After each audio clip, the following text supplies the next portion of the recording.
बदनामी की इतनी सारी मोहरें लगी हैं उस शख्स के ऊपर, उस इंसान के ऊपर, जिसने इस हिंदुस्तान की सरजमीन पर लगभग 50 साल तक हुकूमत किया।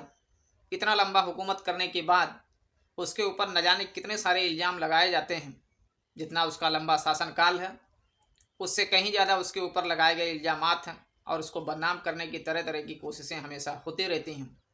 एक ऐसा सुल्तान हिंदुस्तान की सरजमीन पर जन्म लेने वाला, जिसके ऊपर इतने भद्दे और घिनौने इल्ज़ाम लगाए जाते हैं कि उसने अपने बाप को कैद में रखा, उसने हिंदुओं के साथ बहुत ही ज़्यादा दुर्व्यवहार किया, उन्हें बहुत ही घिनौने तरीके से सताया, तड़पाया, उनके मंदिरों को तोड़ा और न जाने कौन कौन से इस तरह की कहानियाँ लिख दी गई उसके नाम की, जिससे लोग सच को जाने बिना उसे हमेशा बदनाम करते रहते हैं, उसे गालियाँ देते रहते हैं, उसे सबसे बेकार शासक साबित करने की कोशिश हमेशा हिंदुस्तान में की जाती रही है। लेकिन आज उसके ज़िंदगी की एक ऐसी सच्चाई को जानेंगे जिसे सुनने के बाद वाकई आपकी सोच चेंज होने वाली है, एकदम आपकी सोच बदलने वाली है। आज हम जिस सुल्तान की बात कर रहे हैं, जिस शख्स की बात कर रहे हैं, इस हिंदुस्तान के सरजमीन पर पैदा होने वाले ऐसे शख्स की, जिसने हिंदुस्तान का इतिहास बदल के रख दिया, उस शख्स की जिससे मंगोल जब लड़ने के लिए आए तो उन्हें भी मुंह की खानी पड़ी, उन्हें भी भागना पड़ा जगह को छोड़ के। लद्दाख जैसी जगह पे जब मंगोलों ने कब्जा करने के लिए सोचा तो उस बादशाह ने मदद की, वहाँ के राजा की, और वो हिस्सा आज हिंदुस्तान में है। जो चाइना और हिंदुस्तान के बीच तमाम तरह के झगड़े होते रहते हैं, उस झगड़े को एक समय ऐसा था जब उसी बादशाह ने, उसी सुल्तान ने उन्हीं मंगोलों को इस तरह से भगाया कि फिर दोबारा हिम्मत नहीं हुई भारत की तरफ ताकने झांकने की। आज हम जिसकी बात कर रहे हैं उसका नाम है सुल्तान औरंगजेब। जी हाँ, सुल्तान औरंगजेब आलमगीर की बात हो रही है आज यहाँ पे। और आप लोगों ने नाम तो सुना ही होगा। औरंगजेब ये प्रजा के द्वारा दी गई एक उपाधि थी, एक नाम था जिसका मतलब होता है दुनिया जीतने वाला, विश्व विजेता। जैसे सिकंदर के बारे में कहा जाता है कि उसने दुनिया पे हुकूमत की।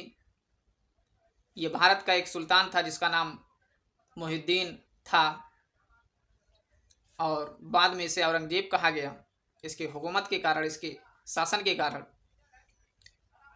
औरंगजेब के बारे में ये तमाम तरह की बातें की जाती हैं कि उसने हिंदुओं के साथ बहुत अत्याचार किए, बहुत तड़पाया, बहुत सताया, हमेशा उसे बदनाम करने की कोशिश की जाती है।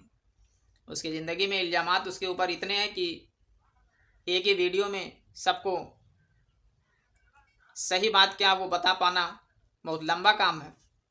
इसलिए आने वाले कई दिनों में आप छोटी छोटी वीडियोज में देखते जाएंगे औरंगजेब के बारे में, क्या उसके जीवन की सच्चाई रही है।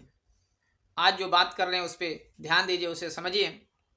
औरंगजेब के बारे में ये कहा जाता है कि उसने हिंदुओं के साथ बहुत ही अपमानजनक व्यवहार किया, बहुत ही बुरा सलूक किया उनके साथ। लेकिन आप अगर कभी घूमने जाएं बनारस में, तो वहाँ बनारस में जा कर के लोगों से पूछिएगा या मालूम कीजिएगा कि बनारस में वो जगह कहाँ है जहाँ पर किसी ब्राह्मण ने, हिंदू पंडित ने अपनी ज़मीन दे दी थी औरंगजेब को मस्जिद बनाने के लिए। क्यों? बात सुन के बड़ा ताज्जुब हुआ ना कि एक ऐसा कट्टर शासक जो पक्का इस्लाम धर्म को मानने वाला है, जिसके बारे में ये कहा जाता है कि उसने हिंदुओं के साथ बहुत ही गलत व्यवहार किया, बहुत ही तड़पाया, बहुत ही सताया, बहुत ही परेशान किया हिंदुओं को। और आज अचानक ये बात सुन के कि एक हिंदू पंडित ने औरंगजेब को अपनी ज़मीन दी थी मस्जिद बनवाने के लिए, बड़ा ताज्जुब की बात होती है। आइए सुनते हैं उसके पीछे क्या जो कारण है और जो घटना है। बात दरअसल ये है कि सुल्तान औरंगजेब ने, चूँकि साम्राज्य बड़ा लंबा था, सल्तनत बड़ी लंबी हो चुकी थी और उसमें शासन का कार्य अच्छे ढंग से हो सके, संचालन अच्छे ढंग से हो सके, इसलिए सुल्तान औरंगजेब ने, बादशाह औरंगजेब ने अपने सल्तनत को छोटे छोटे हिस्सों में बांट के वहाँ का एक एक गवर्नर नियुक्त कर दिया। और उसी समय की बात है जब बनारस भी एक हिस्सा था बादशाह औरंगजेब की सल्तनत का। और बादशाह औरंगजेब ने इस बनारस में अपने एक गवर्नर को नियुक्त किया। जो गवर्नर नियुक्त किया वो बाहर से देखने में बड़ा अच्छा खासा था, उसके व्यवहार बड़े अच्छे दिख रहे थे।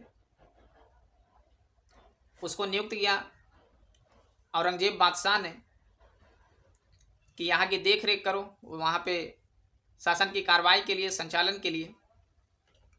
नियुक्त करने के बाद जब उस गवर्नर को कुर्सी मिल गई, गद्दी मिल गई, फिर उसने ये पता करना शुरू किया कि यहाँ पर कौन सा ऐसा खानदान है, कौन सी बिरादरी ऐसी है जिस घराने की लड़कियाँ बेहद खूबसूरत होती हैं, बड़ी हसीन होती हैं। उसके पीछे कारण ये था कि ये जो गवर्नर था ये बाहर से देखने में तो बड़ा अच्छा खासा था, इसके बाद व्यवहार बड़ी अच्छी लग रही थी, लेकिन दिक्कत उसमें ये थी कि ये बड़ा अय्यास किस्म का था, अंदर से बहुत ख़राब इंसान था, लोगों के ऊपर गंदी निगाहें रहती थी इसकी। और फिर इसे किसी तरह से मालूम चला कि यहाँ पे जो ब्राह्मण खानदान है, जो पंडितों का खानदान है, उनकी लड़कियाँ, उनकी बेटियाँ बड़ी सुंदर सुंदर हैं, बड़ी खूबसूरत हैं। अब चूंकि ये अय्यास था, ऊपर से गवर्नर था, इसका वादा बड़ा था, पद इसका हाई क्वालिटी का था, बड़ा था। इसने पैगाम भिजवा दिया कि जाओ, जो है एक ब्राह्मण का के बारे में इसको जानकारी मिली, वहाँ पे पैगाम भिजवाए कि जाओ उसको बोल दो कि अपनी लड़की को मेरे पास भेज दे। जब पंडित जी के पास ये पैगाम पहुँचता तो पंडित जी बड़े परेशान हो जाते हैं, हैरान हो जाते हैं, और फिर उस गवर्नर से ये अर्ज करते हैं ये पंडित जी कि ये तो गलत है, ये गुनाह है, पाप माना जाता है, चाहे इस्लाम धर्म हो चाहे हिंदू धर्म हो, ये नहीं करना चाहिए। जब उस गवर्नर ने ऐसा सुना तो कहा फिर अपनी बेटी की शादी कर दो मुझसे, मैं निकाह करना चाहता हूँ तुम्हारी बेटी से। अब ये पंडित जी परेशान हो गए बेचारे, कहे कि गवर्नर कहा एक मुसलमान आदमी है, मैं कहा पंडित एक ब्राह्मण आदमी हूँ, आखिर शादी कैसे हो सकती है। बेचारे पंडित जी घर आए, बड़े परेशान हुए, खाना पीना छोड़ दिए, बड़ी दिक्कत में रहने लगे, परेशानी में रहने लगे। जब पंडित जी की बेटी ये देखती हैं तो उनको रहा नहीं जाता, वो पूछती हैं पंडित जी से कि आखिर बात क्या है बाबूजी, आप बताइए, इस तरह से आप परेशान क्यों हैं, क्यों खाते पीते नहीं हैं सही से। हार मान करके बाप को सारी बात बतानी पड़ी बेटी को। बेटी ने कहा कि आप परेशान मत होइए, आप गवर्नर की बात को मान लीजिए, आप हाँ कर दीजिए, लेकिन आप उससे 1 महीने का टाइम ले लीजिए कि 1 महीने बाद मैं अपनी बेटी को भेज दूंगा। तो बेटी की ये बातें सुनकर के बाप को बड़ी हिचकिचाहट मालूम हुई, लेकिन बाप ने कहा, चूँकि बेटी बड़ी होशियार थी, दिमागदार थी, तो बाप को ये लगा कि ज़रूर इसमें कोई कारण होगा। बेटी के कहे के मुताबिक बाप ने हाँ कर दिया, ये पैगाम भिजवा दिया कि 1 महीने बाद मैं अपनी बेटी को डोली में बिठा के भेज दूंगा आपके पास। और बेटी ने ऐसा कह करके बाप से, बेटी फिर वहाँ से गायब हो जाती है, चली जाती है, वो निकल जाती है घर से अपने सब कुछ छोड़ के, और हुलिया अपना ऐसा बना लेती है जैसे लड़कों का हुलिया होता है। अपने शरीर को इस तरह से वो जाहिर नहीं होने देती है कि वो लड़की है, इस तरह से कपड़ों में छुपा लेती है, और लड़कों की तरह बिल्कुल हुलिया बना करके वो घर से बाहर निकलती है और पहुंच जाती है, लंबे सफ़र करने के बाद दिल्ली पहुंच जाती है बादशाह औरंगजेब के पास। होता ऐसा है कि मस्जिद में नमाज़ पढ़ाने के बाद बादशाह औरंगजेब मस्जिद की सीढ़ियों पे बैठ करके फरियाद सुन रहे होते हैं अपने लोगों की, अपनी जनता की, और फिर ये लड़की वहाँ पे जाके पहुँचती है, लेकिन देखने वाले लोग समझ नहीं पाते हैं कि ये लड़की है, बिल्कुल एक नौजवान लड़की की तरह ये दिखाई देती है लड़की। लेकिन बादशाह औरंगजेब जैसे इस लड़की को देखते हैं, वो तुरंत अपनी एक चादर होती है, उस चादर को फेंकते हैं लड़की की तरफ, और लोगों से कहते हैं कि इसे बगल वाले कमरे में लेके जाइए। उसके बाद जो है फिर यहाँ से सुनने के बाद, लोगों की फरियाद सुनने के बाद बादशाह औरंगजेब वो जाते हैं उस लड़की के पास। वो कहते हैं कि हिंदुस्तान की जो लड़कियां हैं, या इस सरजमी की जो लड़कियां हैं, जो बेटियां होती हैं, वो अपने बड़ों के सामने इस तरह से बेपर्दा होकर नहीं आया करती हैं।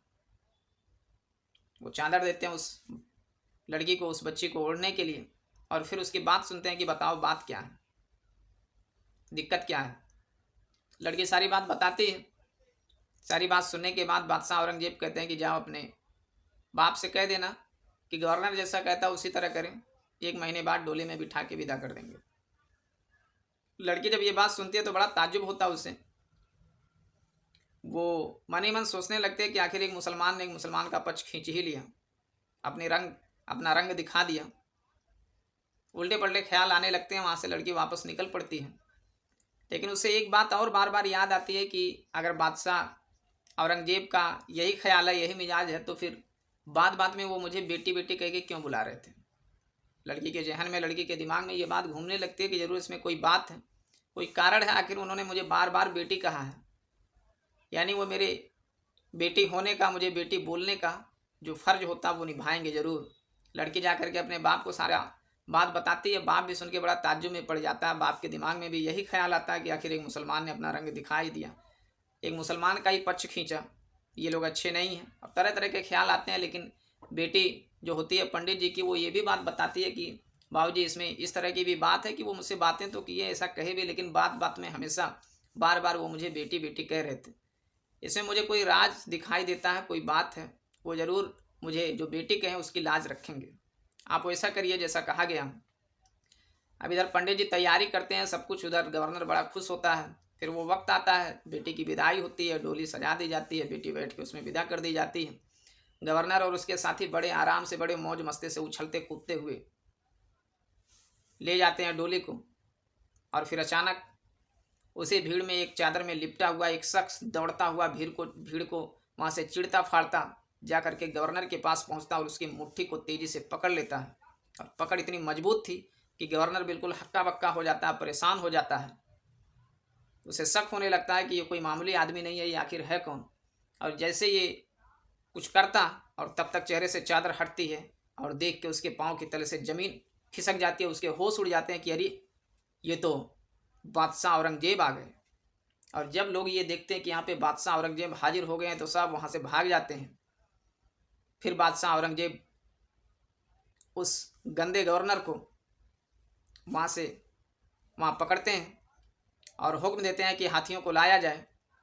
और हाथियों को बुला करके उस गवर्नर की दोनों टांगों को बांध करके रस्सी से उन हाथियों से खिंचवा दिया जाता है। और वहीं देखते देखते लोगों के सामने उस गवर्नर के शरीर के दो टुकड़े हो जाते हैं, वहीं फट जाती है उसकी शरीर। ये दिखाते हैं पूरी दुनिया को बादशाह औरंगजेब कि एक मुसलमान की हुकूमत जब होती है, एक मुसलमान जब हुकूमत करता है तो देखो उसके शासनकाल में बेटियां कितनी सुरक्षित रहती हैं। ये सज़ा देने से पहले गवर्नर को वो डांटते हैं, समझाते हैं, कहते हैं कि मैंने तुम्हें यहाँ पे बेटियों की हिफाजत के लिए, औरत जाति की हिफाजत के लिए भेजा था, उनकी इज्जत लूटने के लिए नहीं, उन्हें इस तरह रुसवा जलील करने के लिए नहीं। तुम्हारी हिम्मत कैसे हुई कि हुकूमत बादशाह औरंगजेब का हो और बादशाह औरंगजेब के हुकूमत में लड़कियों की इस तरह से बेइज्जती हो, उन्हें इस तरह से बदनाम किया जाए, उनके साथ ऐसा सलूक किया जाए। सज़ा देने के बाद उस गवर्नर को बादशाह औरंगजेब उस लड़की के साथ उन पंडित जी के घर जाते हैं और वहाँ पे कुछ सबसे पहले पानी मांगते हैं, फिर खाने के लिए कुछ मांगते हैं कि अगर आपके घर में कुछ खाने के लिए हो तो ले आइए, मुझे भूख लगी है, मुझे खाना खाना है। और खाना खाने के बाद फिर वहाँ पे नमाज़ पढ़ते हैं। नमाज पढ़ लेने के बाद पंडित जी को रहा नहीं जाता। पंडित जी पूछते हैं बादशाह औरंगजेब से कि ये बताइए, आप तो बादशाह हैं, आपके पास खाने पीने की कुछ कमी नहीं है, आपके पास तो सब कुछ है, फिर आपने मुझ जैसे गरीब के घर क्यों मांगा खाना खाने के लिए। अब इस बात को ध्यान से सुनिए, यहाँ से हम सबको मोटिवेट होने की ज़रूरत है, यहाँ से सीख बहुत बड़ी लेने की ज़रूरत है। वैसे तो पूरा ये वाक़या ही हम सबको मोटिवेशन देने वाला है, सीख देने वाली है कि हमें क्या करना चाहिए, किस तरह से हुकूमत करना चाहिए, किस तरह ज़िंदगी में रहना चाहिए अपने। ये हिंदू मुसलमान सिख ईसाई जात पात की इस पचड़े में नहीं पड़ना चाहिए। अपना धर्म, अपनी आस्था अपनी जगह, उसको मानिए और किसी के दूसरे धर्म को बुरा बोलने की ज़रूरत नहीं है। लेकिन यहाँ पर जो औरंगजेब ने कहा उस बात को सुनिए ध्यान से। औरंगजेब ने कहा कि जब से आपकी बेटी जाके मुझसे मिली थी, जब से वो अपनी फरियाद लेके मेरे पास पहुँची थी और वहाँ से चली आई, मैं चैन से सो नहीं पाया, चैन से खा नहीं पाया। मुझे बस एक ही चिंता रहती थी उस बेटी की इज्जत की हिफाजत की। और मैंने उसी दिन ये सोच लिया था कि जब तक बेटी की हिफाजत नहीं हो जाएगी मैं ना चैन से सोऊंगा, ना चैन से खाऊंगा, ना चैन से पीऊँगा। और आज मैंने उस बेटी की लाज बचा ली, उसकी हिफाजत कर ली। बहुत ज़ोर की भूख लगी थी मुझे, बहुत ज़ोर की प्यास लगी थी, इसलिए मैंने खाना और पानी मांगा और नमाज़ पढ़ के अल्लाह का शुक्र अदा किया कि अल्लाह ने मुझे इस काबिल बनाया जो मैंने ये कर पाया। सब अल्लाह तबारक व तआला का रहम करम है जो मैं आज इस काबिल हूँ। बादशाह औरंगजेब की ये बातें सुन करके जो पंडित जी थे वो बड़े ही मुतासिर हुए, बड़े ही इम्प्रेस हो गए बादशाह औरंगजेब से। और पंडित जी ने कहा कि बादशाह सलामत, जब आपने मेरे इस घर में, मेरी इस ज़मीन पे नमाज़ पढ़ लिया और मेरी बेटी की इस तरह से हिफाजत की है, तो आज के बाद अब इस ज़मीन पे, इस जगह पे सिर्फ नमाज ही पढ़ी जाएगी। और उन्होंने अपनी वो ज़मीन मस्जिद के लिए दे दी और फिर से वहाँ पे नमाज ही कायम हो रही है, नमाज़ पढ़ी जा रही है। ये था बादशाह औरंगजेब का फैसला, ये था बादशाह औरंगजेब के कारनामे, जिसे हम सभी को सीखने की ज़रूरत है। आज सिर्फ समाज में बेहयाई फैलती जा रही है, लोगों के अंदर लाज शर्म नाम की चीज़ नहीं रह गई है। आज जिसको पावर मिलता है वही शोषण करने वाला बन जाता है, सबसे ज़्यादा गरीबों को, मजबूरों को चूसने वाला बन जाता है वही। आज हमें सोचने और समझने की ज़रूरत है कि हमें किस तरह का राजा चाहिए, हमें किस तरह का मुखिया चाहिए, किस तरह का लीडर चाहिए। हमें ऐसा लीडर चाहिए जो हमारे बहनों की, हमारे बेटियों की, हमारे ख़ानदान की, हमारे देश की औरतों की हिफाजत कर सके, ना कि उन्हें उनके ऊपर गंदी निगाह डालने वाला शासक चाहिए।